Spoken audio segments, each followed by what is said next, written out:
The following program is sponsored by LBO Academy. This is the Lifestyle Business Owner Show, where we talk about the street smarts of small business. Your hosts are Aaron and Mayumi Muller, owners of 8 companies that run without them, and founders of the LBO Academy. It's your turn to discover how you can own a business that runs without you. Now, here's Aaron and Mayumi. Good morning, everyone. This is Aaron Muller with the Lifestyle Business Owner Show, where we talk about the street smarts of small business.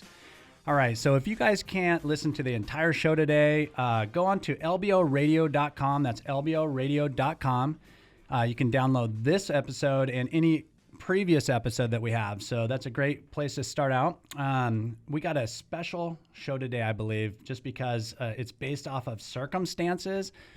We actually had another guy scheduled to talk about trade shows, but he had to cancel, and so we found a guy, or we have a guy that's going to be great for all of you business owners out there that want to know how to motivate great employees and find great employees. Because, as business owners, we're always looking for that special dynamo that helps us bring our company to the next level. And we're going to discuss how to find these rare individuals that will lead your business to success. Our guest today is someone very dear to my heart. He's helped me in my own companies. He's created a motivated and productive work environment, and his passion for being the best and going the extra mile is unparalleled to anyone I've ever employed. We got Mike Reynolds. He's my district manager for the automotive repair shops, and I am so happy that he can join us today. We also got my wife, my co-host, Mayumi Muller. She's my business She's also my business partner. She is an amazing woman, a true hustler, and if I didn't have her by my side today, I'd never have the success I do. Mayumi, why don't you say hi to everyone? Well, good morning, everyone. I love it that I still make my husband a little nervous when I'm around him. You get those little butterflies, huh? Yeah. Yeah. I'm excited. I've known Mike for several years. He is such an awesome guy, even off work. He's amazing, and I cannot wait to interview him and talk to him about how he makes our business successful. So thank you so much, Mike, for being on the show this morning. Thanks for having me, guys. Okay, so I have a question for you. So you manage our companies, and that's only been in the past couple years, right? So what did you do prior to coming on to manage our businesses, our auto repair shops? Well, before I got involved with Aaron and his companies, I actually owned a shop up in the Everett area that I owned for about 5 years. And before that, I managed that particular shop for about 11 years before that. Wow. Nice. So that's great. Okay, so then you had this shop, and then basically, why did you decide to get out of being a business owner and then working for somebody? Mm-hmm. As probably a lot of your listeners know, a small business owner these days, it's kind of hard to do. Yeah. The area I was in, there's a huge list of why I didn't want to own my own auto repair shop. Mm-hmm. Mm-hmm. Most prevalent is it's Everett. It's not the best area to own a business. That's the north end of our area. Like This is like north of Seattle area. Mm-hmm. So for the people A that suburb. are listening from out of this area. Yeah. So yeah. Oh, and never go into business with family. Oh, So there was family experience, and just, I think people think, oh, it's so easy, because you worked for the company for 11 years before, right? Right. And so you worked there, you saw the days, ins and outs, but you really probably didn't see the back end because you were so focused on what your job was. So Correct. then when you went to buy the business, it was a little bit of a different story. Yeah. Correct. Mm-hmm. And that's where, I think a lot of people don't, sometimes people are better off just being employees, Mm-hmm. right? And leading the group instead of having all the responsibilities of business ownership, which is a whole other level of responsibilities, right? Right. And so, it sounds like it was just one of those situations. You identified it, which a lot of people don't identify, Right. which is great. Yeah, So, and so thank you for doing that Yeah, because we we love love having you. you. I'm We so love happy. you. Yes. Okay. So you Well, I wanted to ask Mike about his, how you found us. I remember I put an ad in Craigslist, and what attracted you to that ad that we placed? Mm-hmm. Well, I don't know if I ever told you this, but I'd already taken another job. And it was, midnight. I was sitting up and couldn't sleep and was just looking through Craigslist, and here's Aaron's posting with a beautiful picture of this shop. And it was I'm looking at it going, wow, that's where I want to work. So as you know, I emailed you, and funny thing is, the next morning, wake up and I'm showing my wife. I'm like, hey, Christina, you got to look at this picture. Look at the shop. This would be so cool if I worked here. And as I'm showing her the picture, my phone rings and it's Aaron. Yeah, you need to come down and we need to talk now. That's great. Yeah, that was funny, and I just want to add something to that. I used a picture. It was kind of a confidential ad, so I used a picture I found on the internet of a different shop that was like really nice. And so I remember the first words out of your mouth was, "This is the type of shop I want to work for." Right. I can tell it's just really clean. And I said, well, I got to tell you something to be straight up with you. First off, I said, I actually stole that picture off the line, but my shop's still nice, but it just doesn't look that nice. Right. So, Mike, do you remember the first week that you started working for the shop? And let us know how that was coming into a different environment. Well, I want to touch on something else first, because I want to go to the interview, because a lot of people want to know. Yeah. They want to know about like what good people, good employees, why they make good decisions on like to work for somebody. So the interview let's, questions. Let's start with the interview. Okay. What was that? What was it that made you make the decision to come work for us after, or at that interview? It wasn't just one thing. It was a whole bunch of things that just kind of added up, and it sounded like it was a good move for me.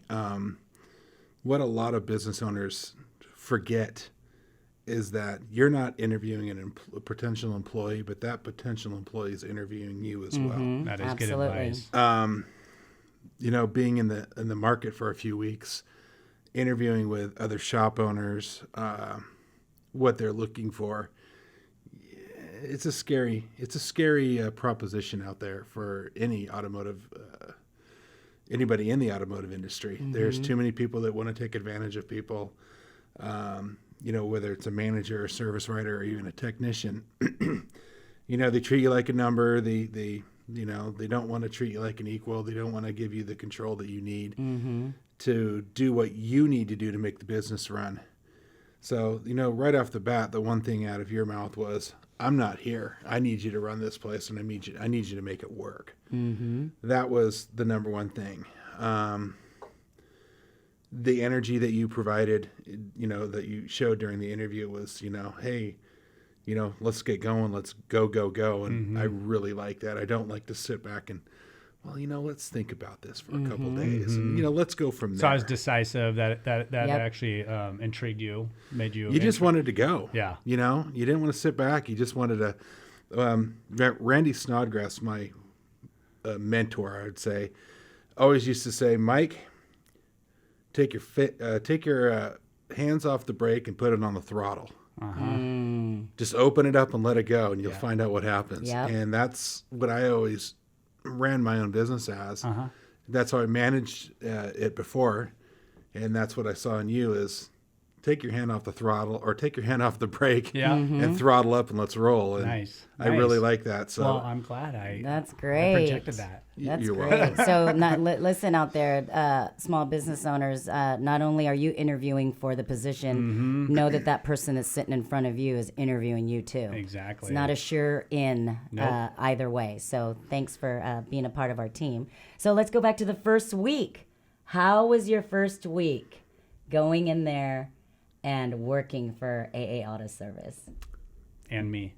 And Darren, he was there the first week. do we You can really be want to honest, have brother. this conversation? You can be honest, man. You can be honest. You can give him the quickie. Just give him the quickie. It was very difficult because the manager that was in that position was there for 10 years. The technicians were accustomed to how things worked in there and just the whole tempo of the shop, and they all laugh at this to this point that you walked in and threw a grenade in the middle of the shop and walked away. And then picked it all up and rebuilt it. Which That's what I do, man. Yep. If it ain't working, that's what I do. that's Yep. what I did. So it was difficult trying to insert myself into a shop and make the changes right off the bat that I needed to, because I got a lot of pushback from the technicians and from you. Oh yeah. You didn't want to hear what I had to say, and I think the two things I said to you that week that you still use this day is adapt and overcome. Yes. Yeah. If there's I a love problem, that adapt saying. and overcome. Love it. And the second one is you made the comment to me, Mike, this isn't Everett. All right, yeah, we're in Redmond. Okay, that's great. Well, Mike, this isn't Everett. This is Redmond. All right, Aaron. Well, if you want to charge top dollar, you better look top dollar. Yeah. Yep. And that's true. And I remember we had some issues in the beginning because, I think it was in the communications. Maybe I didn't communicate what I was looking for in the very beginning. I didn't give you the proper expectations of what I was looking for. And so I was a little bit flustered too, because I had a lot of employees that were relying on me finding a really good person to run that company for us. And so I was very direct with you, I remember. And I said, listen, man, this is what we're looking for. And if it doesn't happen, then I'm going to make a change. And I love the fact, I know I upset the hell out of you, but you stepped up to the plate, man. Yep, like you looked sure at me did. and said, okay, that's what you want me to do? Okay. So that's what you want me to do. And I said, yep. And you did it, man. So that was awesome about, like how you handled that situation. You didn't run, you took it and you ran with it. And Yes. made it And the better. shop is beautiful. Oh, you've made it awesome. You've And made you've it cleaned it awesome. up and it looks You've great. cleaned it up. So what else we got here? Well, We're we gonna have go one to- more question before we okay, go. okay. So what keeps you motivated, Mike, to just produce more and just really make sure that you're not complacent? What keeps you motivated? Me. I Yeah. mean, that's just the person I am. That's whether it's work or at home or anything, I want to have the best. Got to That's be the right. best. Mediocreness. Is that even a word? Mediocrity. Mediocrity. Well, thank you so much. We're talking to Mike Reynolds. He is our district manager for our automotive repair shops. We are talking about how to hire the best people in your industry and keep them motivated and productive. Follow the Lifestyle Business Owner on Facebook and Instagram. You can also listen to the Lifestyle Business Owner Show anytime, anywhere on lboradio.com. That's lboradio.com. The show continues after this here on Business Radio 1300 KKOL. This is the Lifestyle Business Owner Show, the street smarts of small business. Here's Aaron and Mayumi Muller.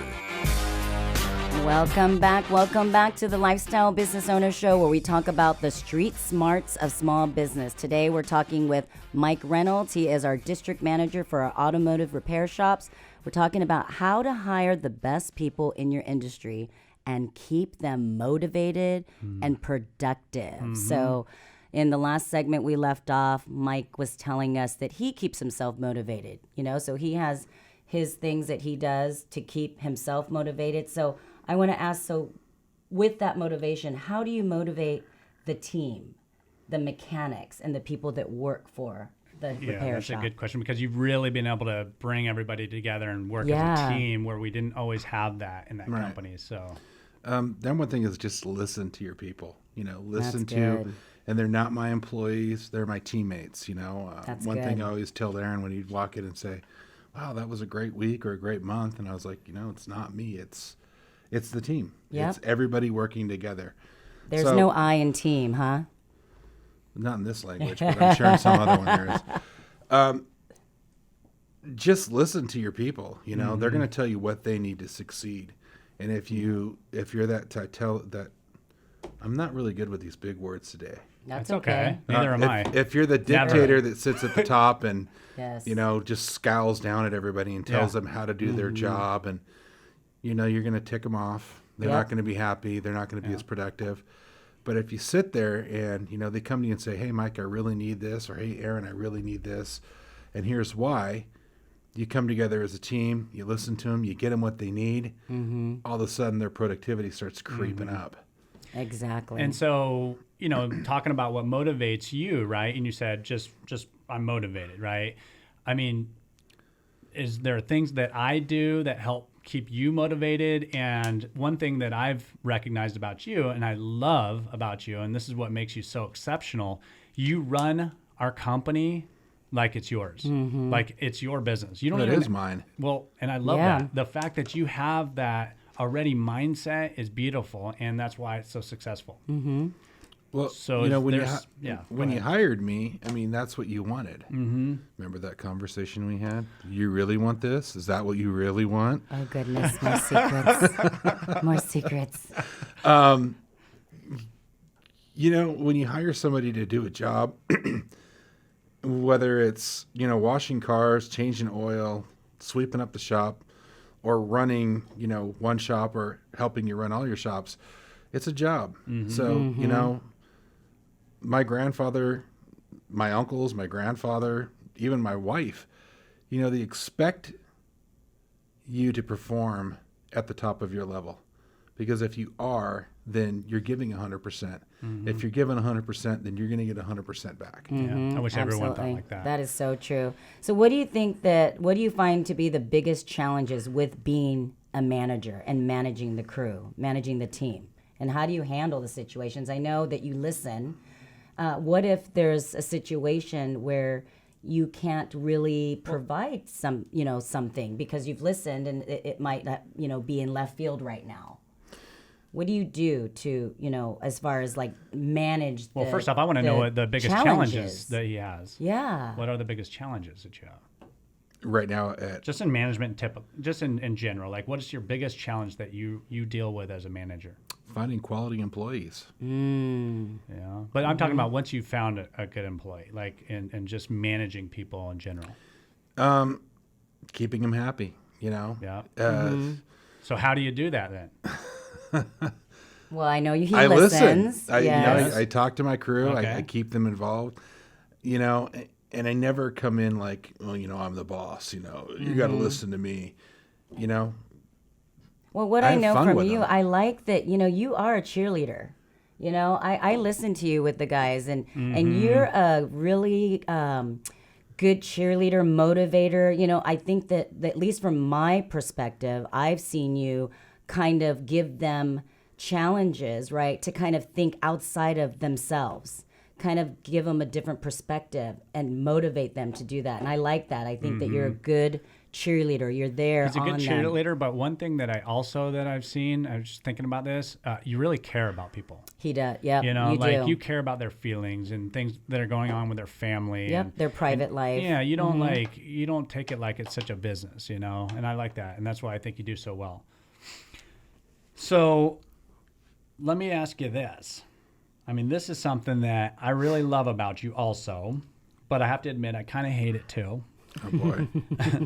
You call me every single day and give me a report of what's going on. And I want to say that I love the fact that you have such great communications and you do that. But it also, sometimes I don't want to hear about everything every single day. But that is one thing I want to give you kudos on, is that you are a good communicator and you're keeping in touch with everybody involved, including myself, every day. What makes you do that? Do you feel like you have to do that with me? Because I've never told you to do that. Let me ask you, Aaron. Let's turn this around. Oh, let's, God. Let's interview Oh, Aaron goodness. for a All little right. bit. How much do you have invested into that shop? A lot. So for lack of a better term, your keister's on the line, right? Yep. That's a good way to put it. So managers come and managers go. Technicians come, technicians go. But ultimately, the buck stops with Me. Oh, yeah. So if you have that much money on the line, that much of you on the line, do you not want to know what's going on? Well, you know what? I trust my people, though. I trust the people running my business. So I don't need to know every single day. I don't mind doing it, but I believe in trusting the people you put in charge to run your business and make a lot of the decisions, which you do. You don't call me when you're making a lot of the decisions, but you give me the overall You kind of give me a summary of the day, right? Right. Which is cool. I mean, I think it's great. It's just me. Sometimes I'm like, oh God, I feel like I have to deal with something, right? Because as a business owner, you're always like, oh, they're just looking for answers. Your employees call you and they just want to get answers from you. But I don't really feel like you do that, but I'm always anticipating it because in the past, anybody I've hired before, they're really calling me to complain about something. You don't do that. No. Yeah, you don't do that. Yeah. Usually when I'm calling you, if something's happened with an employee or, something not fun has happened. Yeah. I'm usually telling you, hey, this is what happened. Oh, by the way, it's already fixed. Yeah. No, I Right. I like that. Yeah, the summary's good. And you know what? I'm not in the day-to-days, so I have to ask you this. So we're talking about what he loves. It's a double-edged sword, right? So what is the hardest thing that you find working for Aaron Muller? Silence. Hey, man, this is an open show. I'm asking this because you know what? Business owners want to know what other people have challenges with, right? Yep. So we don't want to act like everything's perfect in our lives. Because it's Exactly. not. We're small business owners. We know there's challenges. So we're asking you these hard questions. What is the hardest thing working for this person right here in front of you? Follow through. My follow through? Mm-hmm. Okay. Absolutely. You've got, and I don't mean it like, oh, Aaron just doesn't listen and, he's scatterbrained. You've got a lot on your plate, and I know that. Yes. How long have I been asking for new computers for my shop? How many Hey, he's emails asking have me I to, sent you? He's asking me to spend money. Sometimes I don't want to spend the money. You wanna charge top dollar? Okay, You better noted. be top dollar. Radio show Noted. noted. We will get Yeah, you it's new on recording computers. now. And I got one in my garage for you. It's Yes. brand new too. Oh, happy Yep. days. So that's just one though. See, ask and you shall receive. You've got you're spread thin with Yeah. all the ventures you Yep. have, and a lot of the times it's a lot better now than it was 2 years ago because you've gotten to know me and said Yep. and have kind of opened the purse strings up to me a little bit, saying get what you And need you've to earned get. it. Yeah. Absolutely.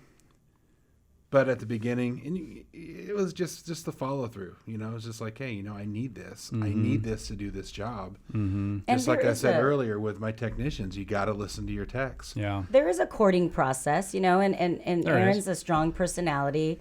But again, you remember when you're a business owner, I'm going to bring that up.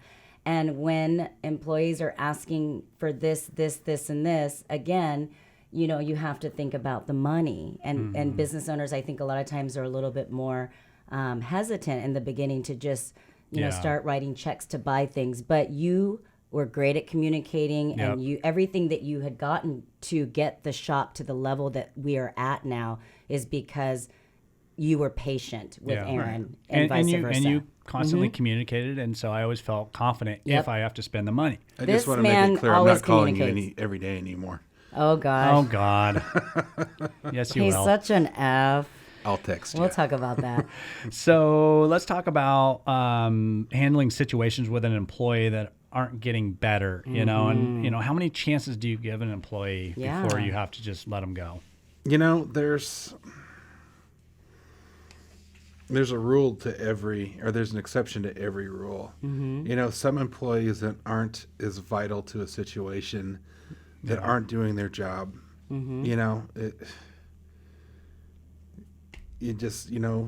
I like to give everybody, 3 chances, Yep.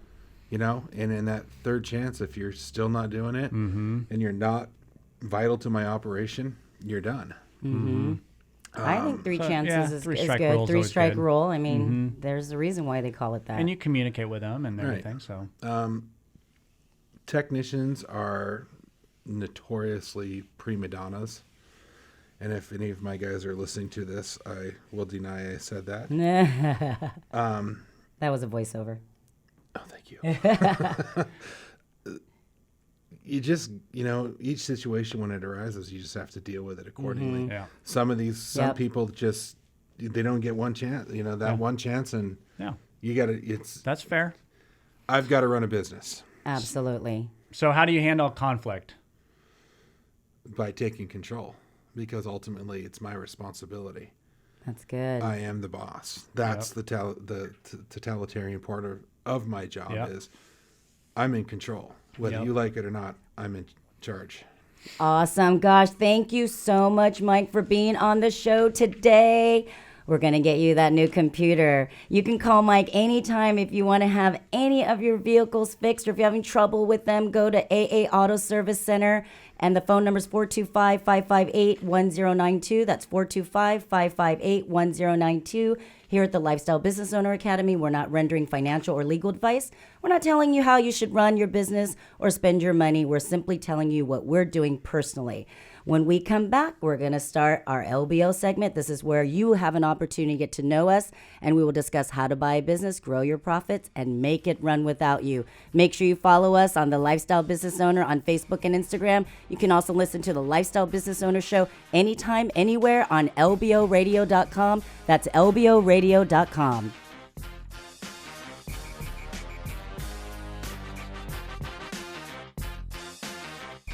More of the Lifestyle Business Owner Show coming up here on Business Radio 1300 KKOL.